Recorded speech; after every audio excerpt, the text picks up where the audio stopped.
I paid 400 Canadian dollars for a PS5 from a guy who couldn't let me come inside to test it because his partner was home. So, okay, red flag right away. But a disc drive PS5 for $400 in 2026 when Costco's selling the equivalent disc drive version now for $900? It was a pretty hard gamble to turn down, and yeah, there's some gremlins, several of them actually. So today we're gonna actually go through what this dumpster PS5 actually had wrong with it and at least try to fix every single one. So let's get into it.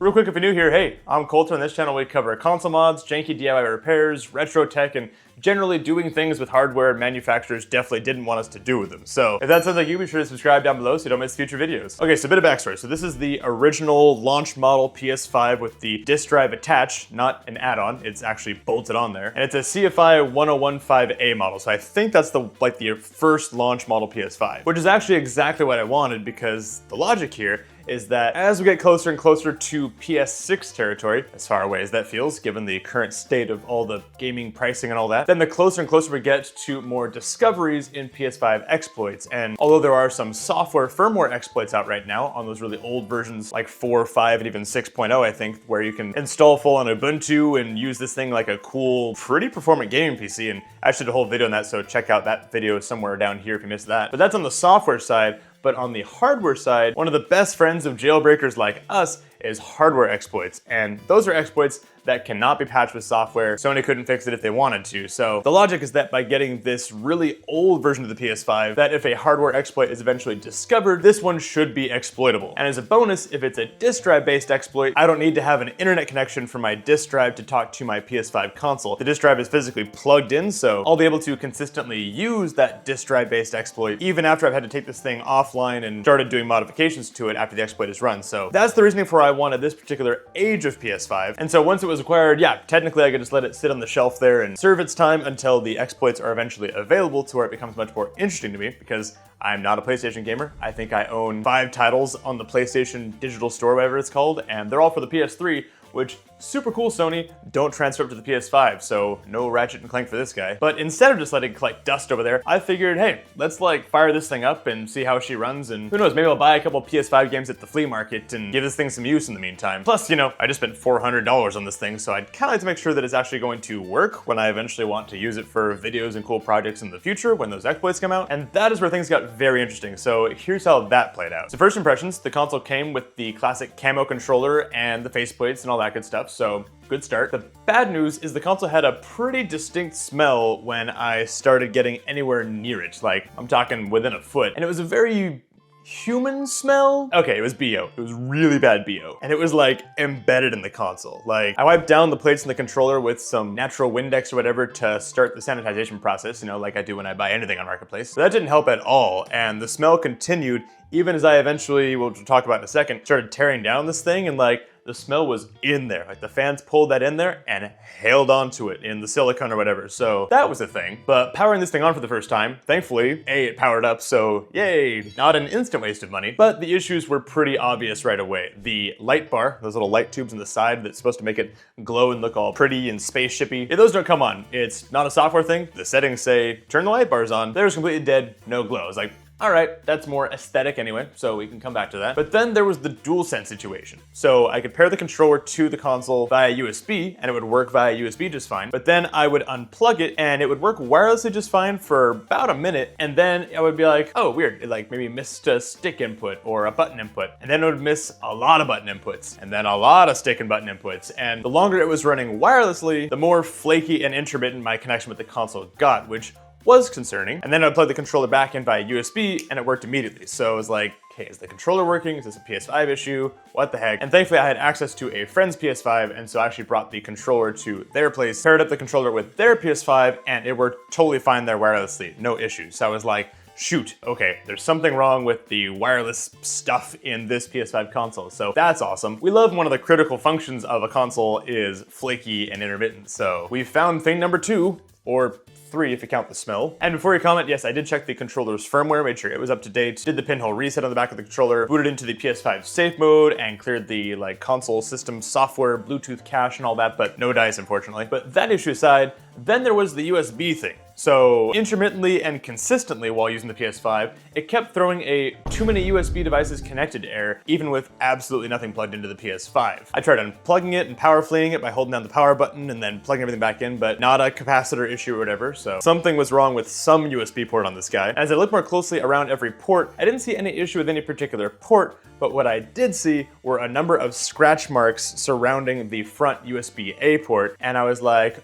ooh, based on the neglect this console appears to have gone through, I wouldn't be surprised if Buddy, who owned this console before, just was blindly plugging some USB devices often and aggressively into the front of this PS5 when he wanted to, say, charge a controller. And if that's how he was using the front USB port, wouldn't be surprised if at some point something got jammed or tweaked or whatever, and that's the unhappy port. So we have some leads there for issue number 4. But the next thing I noticed that started to make a lot of these issues make sense is that around the back of the shell, there were some pretty clear pry marks around the seam where you would typically much more cleanly open the shell to get inside the PS5, and I was like, oh, someone has been in this PS5, and why had they been in this PS5? That's concerning. So I actually messaged the seller to ask if this had been opened or repaired at any point, and they did respond and said, yes, it had been opened at some point to replace the HDMI port, which, okay, that explains the pry marks, although the pry marks themselves aren't a great indicator of the quality of that HDMI replacement. So to finish my investigation before we start fixing things, I decided to pop this guy open and see what kind of job they did. So I popped off the plates, pulled up a YouTube video to figure out how to crack open the rest of the PS5, because I'd never opened a PS5 before. And TLDR, it's a lot of screws in all the right places, and then things start lifting and popping here and there. This original model in particular is fun to take apart because it has a huge, massive heatsink inside, so you have to make sure that you prep for that counterweight and don't tug too much while you're inside there. But as soon as I took the plastic sheath off and could see the logic board of this PS5, boy did a lot start making sense. And let's just say whoever was doing this replacement did not take their time. There were missing screws, but that's fine, you know, there's always more screws than seem necessary in these consoles. But the real rough thing was there was a lot of scrape marks. Like a scrape mark underneath where an M.2 SSD would go. Like, why are you even prying a screwdriver there? There's nothing to pry there. That's just bare solder mask. Like,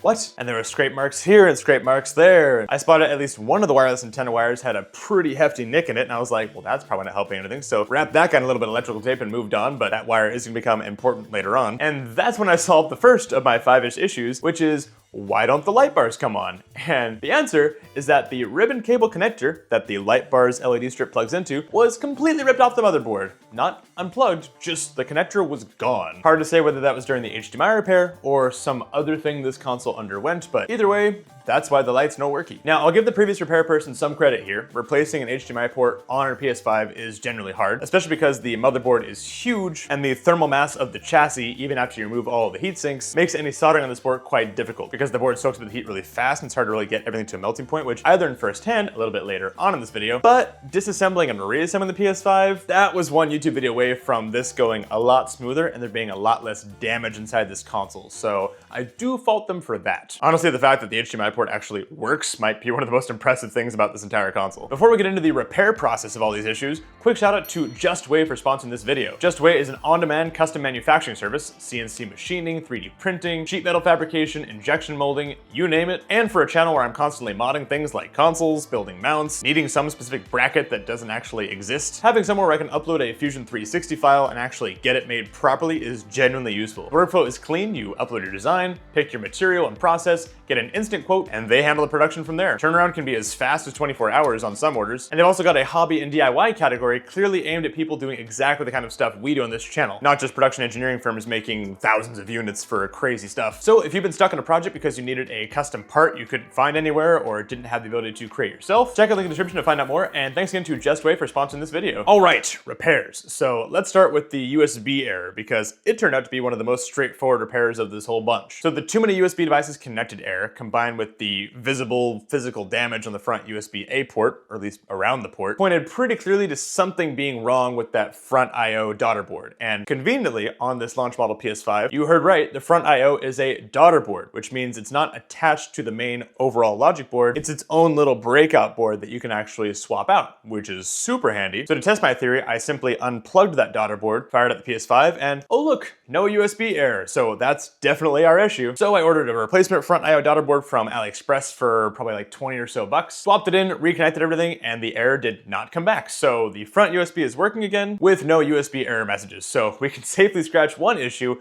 off of the problem list with this PS5. Now for the light bars, and this is where things got pretty humbling. The plan was to source a compatible ZIF connector, solder onto the pads where the original connector had been torn off, reconnect the ribbon cable, and Bob's your uncle. Sorry I said Bob's your uncle. Don't know where that came from. However, this is where I learned those earlier PS5 soldering lessons I mentioned earlier, which is that the PS5 motherboard, even when you take off all the copper plates and heat sinks and everything, the board is still so huge that it acts as quite a good heatsink. So even as I added a ton of flux and fresh solder and dialed up the heat and all these little tricks that I learned over the various soldering projects we do on this channel, notably installing that frickin' tedious mod chip in the Switch Lite, check out that video if you missed it, because that was a ton of work. I, for the life of me, could not get any farther than getting like a bit of fresh solder on the pads and getting the new connector essentially tacked into place, but as far as how solid its connection was with every pin was tentative at best, I would say. But it looked in place enough to give it a try, so I plugged in the ribbon cable, fired it up, and unsurprisingly no lights. So I guess that's a dead end because I didn't have a very good hot air rework station anyway. Never mind, I actually bought a hot air rework station to try and get this part on there,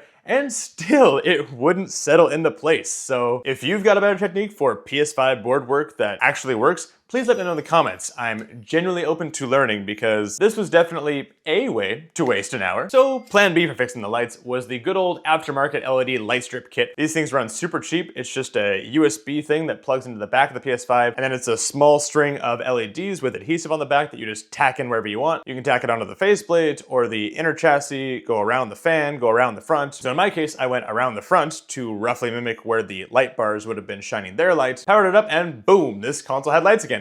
But actually much cooler than the original lights because these ones, you can change their color and do a ton of effects on them. Like you can make it just sort of pulse one color, you can do it rainbow. Like I was actually pretty surprised. There was like a ton of various light modes for this thing. It probably took me like 30 clicks to cycle through to the one I was looking for. So I guess if you've got broken light bars on your PS5, which apparently those are known to fail in general, even without someone aping apart your PS5, or if you just want to add new personality to your PS5, this is a super cheap and easy mod that doesn't require you to open your PS5 at all. And I'm quite pleased with the results. And speaking of the aesthetic glow up on this PS5, I forgot to mention earlier that one of the plates had a delightfully large marker mark on the side of it, which was apparently the seller's nephew's contribution, which I'm sure is a very interesting, fun story. And I'm sure I could probably do some kind of chemical bath thing to attempt to restore it to being the pure white it's supposed to be. But I figured this was a chance to upgrade the look of this PS5 anyway. And so on my AliExpress cart, I found and tossed in these 6 Spider-Man Edition reproduction plates, which I think only ran me maybe like, 20, 30 bucks or something like that. I'm not sure. But those arrived and looked great. So I slapped those on, set the aftermarket LED strips to match with this kind of pulsing red color. And yeah, this PS5 absolutely goes hard now. Like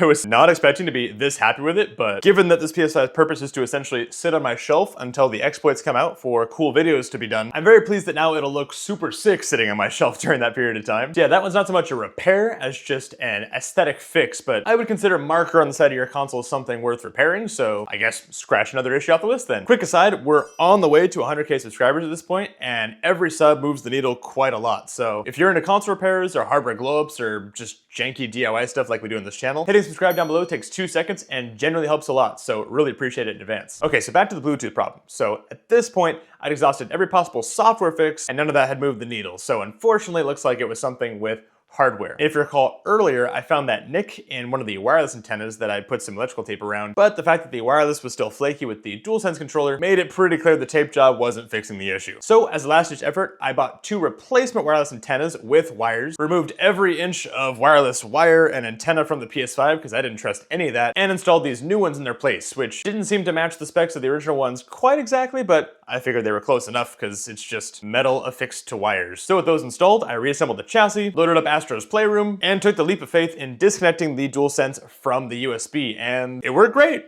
Not a single drop, no flakiness, no inputs being missed, nothing. Just a PS5 controller working like a PS5 controller should. So that was the fix. All right. I also ran a quick Wi-Fi speed test too, just to make sure that Wi-Fi was still working fine, since this obviously affects that too. And thankfully, yes, Wi-Fi still works as well. So we didn't break anything in the process of fixing something else. So with the front I/O fixed, the light bars fixed, the marker panels fixed, and now the wireless issues fixed, the last issue left to fix was the embedded BO in the system, which was honestly a gradual process. Like as I had the console open, I shot a bunch of compressed air into the fan to try and just get all the dust and various whatever's in there that was probably still holding in some of that smell. And then because I had to open and reassemble the PS5 about maybe 5 times during this whole investigation, that gave all the components ample time to kind of air out in various ways. So Thankfully, I would say that smell is about 95% contained, which I am very happy with. So I'm gonna go ahead and scratch that one off the list too. But at the end of the day, how bad was this essentially dumpster PS5? And genuinely pretty bad. The previous HDMI repair left the inside in worse shape than the outside suggested, with the missing screws and scraped chassis and ripped off connectors, the busted up wireless antennas. Like, this thing was one more careless repair away from being a 4 parts unit. But thankfully, none of that damage was actually fatal. As you saw, each little piece, after a lot of investigation, was repairable, or at least remediable, and the final result ended up looking way better than a stock PS5 anyway, so that was a solid bonus win. So was it worth it to buy a used PS5 in such rough shape and then spend the time on materials and parts to get it to this state? 6 months ago, probably not, but here in mid-2026, when I think in the last 6 months we've had 1, if not 2 announcements for PS5 price increases, and just last week we had yet another Xbox price increase. Yeah, actually I think this was quite worth it, because all in, I bought this base PS5 used for 400 CAD, and then spent maybe $100 total on the parts, including the optional faceplate aesthetic enhancements and all that kind of stuff. I won't count my air soldering station because that didn't help at all. So for 500 CAD, I now have a working PS5 with disk drive in 2026. And like I said at the start of the video, if you go to Costco and want to buy a PS5 with a disk drive, granted it comes with a bonus controller, but it runs you $900, and if you drop that controller, that's still $800. So at the end of the day, I ended up saving at least 300 CAD, and I got to learn some stuff along the way. Plus, this is, like I said, a launch model PS5, so the chances of this PS5 being exploitable within the next year or two so that I can do some really cool stuff on this quite powerful hardware is pretty high. So yeah, I'm pleased with my decision, but I'm curious what you guys think. If you're on team set it and forget it, and you just want to get the new inbox experience and it just works, and I'll just keep the firmware updated and use it as intended, then that's super cool. Just go ahead and drop a, I don't know, a sponge emoji in the comments for that squeaky clean decision. Or if you support my decision to roll the dice on this still not cheap used PS5 and go along the journey to maybe make it work and maybe one day it's exploitable, then go ahead and drop me a wrench emoji in the comments for that DIY, do it for the janky vibes experience. And if you like this video, you'll probably enjoy the video where I jailbroke a PS4 that came out of a free bin, which had its own category of surprises in store for me, which was quite a ride. So check that one out, and I'll see you guys in the next one.